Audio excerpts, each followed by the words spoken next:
29 organizations are gathered here today to deliver more than 150,000 signatures calling for postal banking. Nearly 28% of U.S. households are underserved by traditional banks.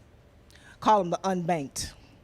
This percentage is even higher, a shocking 53.6% among African American households.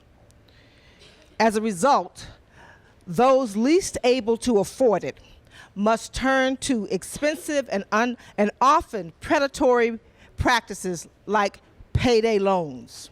Oh, thank you so much. I must tell you, one of the slogans most associated with the Postal Service is through rain, snow, sleet. Well, they decided not to leave you out in the rain. That's the very least that the Postal Service should do. Look, I've come simply to thank you and to congratulate you for doing more for the Postal Service than the Congress of the United States. I don't see any bright ideas coming from the committee on which I have served ever since I've been a member of Congress. I can't even remember when the last hearing was, but you have brought 150,000 signatures, really bright ideas. And I want to thank you for gathering that kind of support for Postal Service banking. Now, it's not as though this is an idea that came floating out of the sky.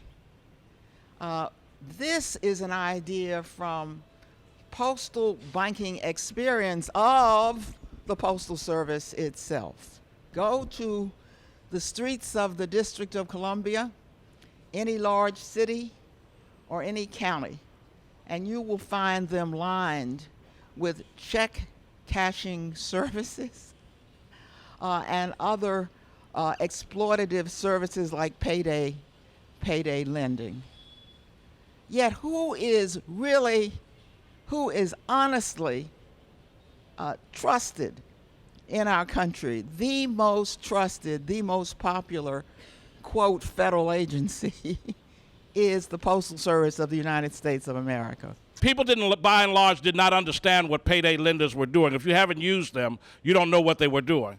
And so they were charging, in some cases, up to 3,000% interest. We had documented cases where people ended up on that treadmill and could never, ever get off of that treadmill. And they were focused in poor communities, in communities that were underserved by banks, where banks weren't even present, where the threshold was too high for people to be able to use the products of the traditional banking services. And so here came the payday lenders into the community and basically ripped off the community and basically bankrupted people who were already poor. And so this is important because one of the things is that you already have the infrastructure. You're located in every community, urban and rural and suburban. And so it makes great sense that basically banking services could be offered through the Postal Service. And that would really be a benefit to folks in the community who are seeking, one, to be able to have the kind of resourcing that makes life better and makes life easier. So I really want to thank everybody for being engaged in this endeavor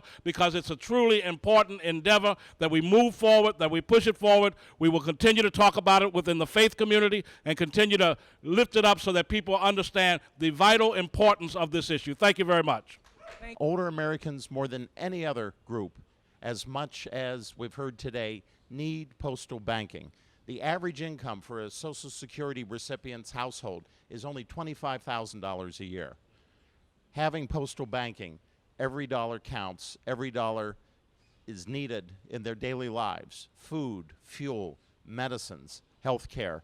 Having a postal service with 31,000 plus facilities around the country makes it easier for seniors who need a spot to go do their banking. We've got underserved populations all over the country. We've got rip-off banking systems in poor communities. We have the banks abandoning communities, and we have post offices all over the country. Why not?